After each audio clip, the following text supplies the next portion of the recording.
Татар профессиональ театрына нигез салучыларның берсе. Режиссер, драма актеры Ғабдулла Кариев, шын фамилиясы һәм исеме Миңлебай Хайрулла улы Хайруллин 1886 елның 8 майында Казан губернасы Шистай өйөзе Гүлбай Мұраса ауылында башмакчы гаиләсендә дөньяга килә. Миңлебай башлангыч белемне туган авылында ала. Яшьтәшләреннән үзенең зиһене һәм зирәклелеге белән аерылып тора. 12 яшендә үк Коръән хафиз була. Авылларындагы мулла аңа исемен мөселманча Ғабдулла дип алыштырырга киңәш итә. Шул чордан Миңлебайны Ғабдулла Карый, ягъни Коръәнне яттан белүче дип атап йөртә башлыйлар. 1904 елда егет Жайык, Уральск шәһәренә мәдрәсәдә укырга китә. Үзенә Кариев дигән фамилия ала. Бирдә ул иҗади яшьләр белән таныша. Алар арасында Ғабдулла Тукай, журналист, җырчы Камил Мутыйгый да була. Ғабдулла да үзенең алдагы тормышын сәнгатькә багышларга дигән карарга килә. Матди хәлен яхшырту уе белән ул 1907 елда Түбән Новгородтагы Мәкәрҗә ярминкәсендә алып сату эшләре белән шөгыльләнә. Нәкъ шул вакытта Түбән Новгородта Ильяс Кудашев-Ашказарский җитәкләгән беренче мөселман күчмә театр труппасының гастрольләре бара.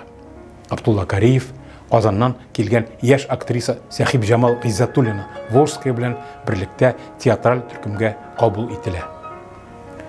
Егет хезмәттәшләреннән сәхнә осталыгы серләренә өйрәнә башлый. Гастрольләр Касыйм, Рязань, Мәскәү шәһәрләрендә дәвам итә. Иҗади төркемдә каршылыклар килеп чыгу сәбәпле Кудашев-Ашказарский аны ташлап китә.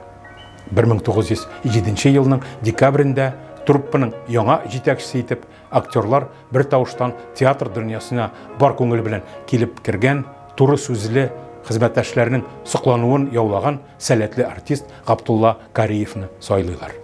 Кариев репертуарга айрыша зур игътибар бирә. Цензура тыюларын читләтеп үтеп, Галиәскәр Камалның Бәхетсез егет, Банкрот, Безнең шәһәрнең серләре, Беренче театр әсәрләрен, Гаяз Исхакый, Гафур Улахмәтов, Фатих Амирхан, Шәриф Камал, Кәрим Тинчурин пьесаларын беренчеләрдән булып сәхнәләштерә.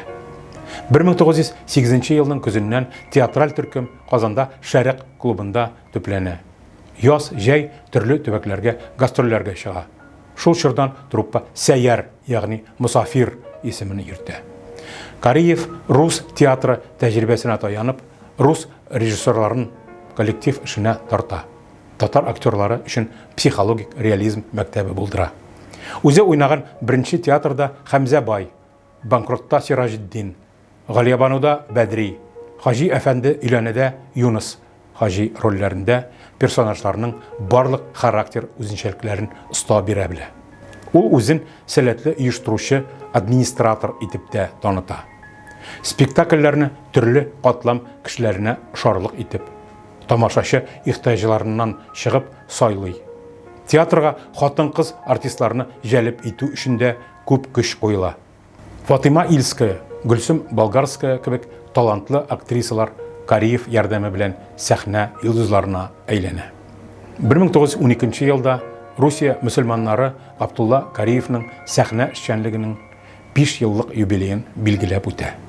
70ләп танылган зыялы кул куйган котлау адресында ул татар театрының атасы дип игълан ителә.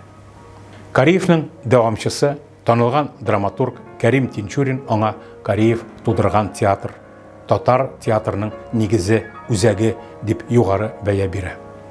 1917 елгы февраль буржуаз инкыйлабы идеяларын кабул иткән Ғабдулла цензурадан арынудан файдаланып, 1 ел эчендә 25 спектакль чыгара.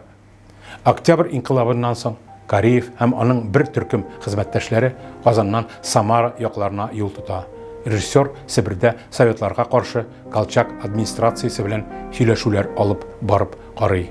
Уртак фикергә килә алмау сәбәпле Ғабдулла 1919 ел ахырында яңадан Казанга кайта. Ләкин Казан инде үзгә була. Юлда тиф авыруы йоктырган режиссер бирдә торыр урынсыз, эшсез, хәтта ризыксыз газап чигә.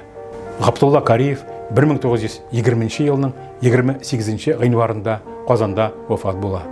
Яңа татар бистәсе зиратында җирләнә. 1988 елда Татарстанның Нурлат районы Күлбай Мураса авылында Габдулла Кариевның мемориаль музейы ачыла. 2007 елда татар яшь тамашачы театрына Габдулла Кариев исеме бирелә.